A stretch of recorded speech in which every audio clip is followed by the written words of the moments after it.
So how some of this works in practice, maybe in the workplace for people.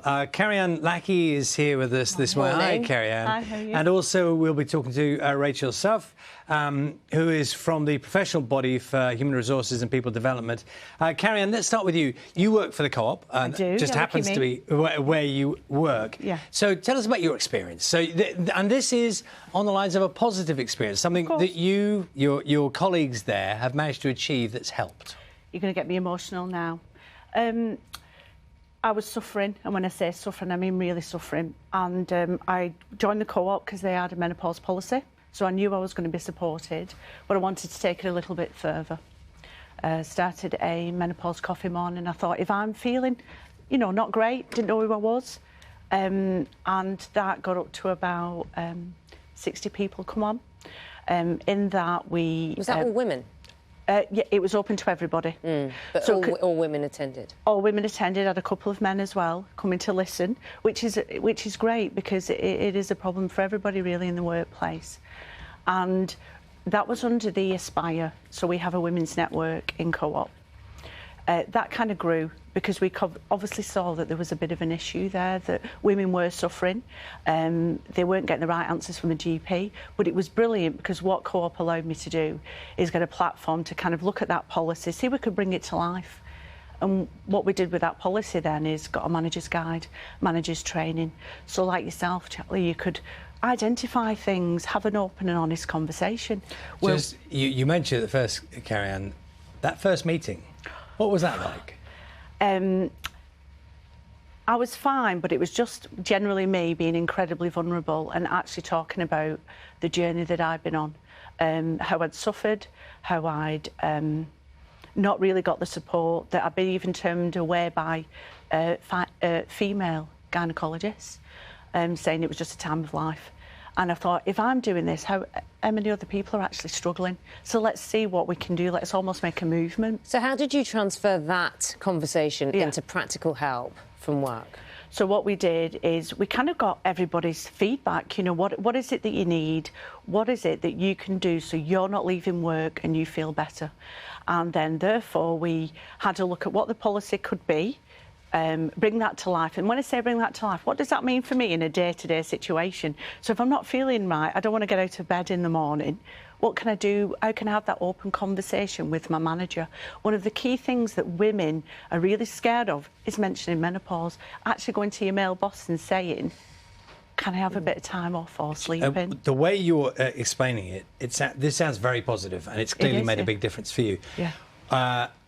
Was there any point at which somebody somewhere, an email or somewhere in the background was kind of going, do you know what, what are you making a fuss about? Did you get any kind of a pushback? And I know you've been very positive about your employers, happen to be the Co-op. Absolutely. But were there any voices which were the ones going, oh, hold on, what's the fuss? No, I'm very honest, absolutely not. Well, that's good. That's very good. But I do know out there, you know, I've got friends who are menopausal, I'm that age, where it's not on the table, it's not even discussed. Well, let's pick this up with Rachel. Rachel Suff from CIPD. Now, Rachel, you know, obviously what Carrie-Anne has done is great, and it benefits those people who work with her, and her employer has reacted.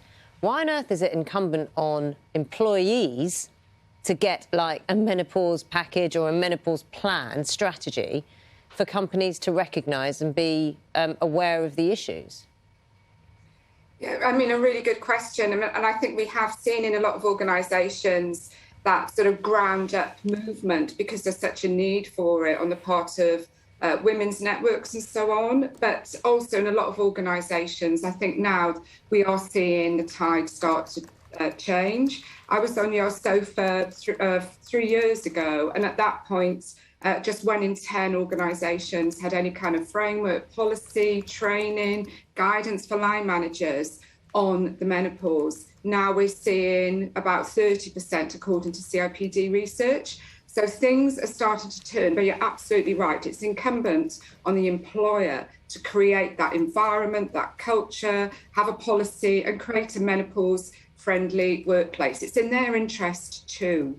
Well, I tell you what, Rachel, the thought that springs to mind, and Carrie-Anne very bravely put it out there, and she went, I'm going to do something and I want you to support me. It sounds like, you know, took some guts to do that. But if you're a small fish in a big company, to be that voice going, you have to do something about this, that is a brave move, isn't it? Mel will be absolutely right, and you know it should happen, but still, it's quite a big step to take. Absolutely, so brave, and I think it's so moving actually to hear Carrie-Anne speak. And I think the fact that the co-op has really acted on that and taken that forward, their policy is great. That's exactly what we need to see more of, but we need to see more employers taking the initiative, because there's still 70% of employers who don't have a policy, don't have any guidance and so on. And I think what's great about the co-op policy, I've read it, it's great, it's what we would advocate at CIPD. It starts with the importance of talking and breaking down that silence and stigma. It's a natural stage of life. What we want is for the atmosphere, the culture in an organisation to be such that somebody who needs support can openly talk about their symptoms and get those adjustments. Small changes can make a really big difference. Rachel, let me interrupt you. I just want to know, if you ask your employer to think about this and they say, no, we haven't got the ability to do this or the resources, what do you do then? That is really difficult. I think hopefully in that organisation, if there is a HR department, I can't imagine there being that response. If there is pressure from below, we have seen that really make a difference. It's worth pointing out perhaps to an employer that isn't sympathetic, that it's in their interest, because actually it can help you manage absence. And crucially, if you want to attract female talent, as Carrie-Anne has just said, then you've got to recognise the menopause as a legitimate health condition. Rachel, just as you were talking there, Carrie-Anne's face is a picture, because I think you've got some ideas, haven't you, if they say no? If they say no, Co-op has the policy and the manager's guide on open, so anybody in the world can actually now download this. Just be brave, print them off and say, I actually think we need this here, regardless of your level, and just say, look, I want an open conversation. So if the co-op is getting them there for you to get worldwide, you may as well just get it, have a conversation. It does take that little step, it does take somebody being brave, but you can make a massive difference. Do your coffee mornings happen, how often do they happen? We do them every month. Some people can sit in the background and not say a thing, but some of the messages I've had is, I was depressed, I was suicidal, I was going to leave work, and now because of the coffee mornings, I'm in a better job, I'm in a better space, I've taken control of my hormones, and I'm so happy, and it's all because of you. And must make you feel very proud. Yeah, it's just talking about it. I don't know why women don't talk about it. You know, I think we just need to, don't we, a lot more? Well, not just us, but everybody. Yes. Be open to that conversation. Absolutely. Carrie-Anne, well done with the work you've done. Thank you very much. And Rachel Suff from CIPD, thank you very much as well for your advice and insights. Thanks. So, 7:43, not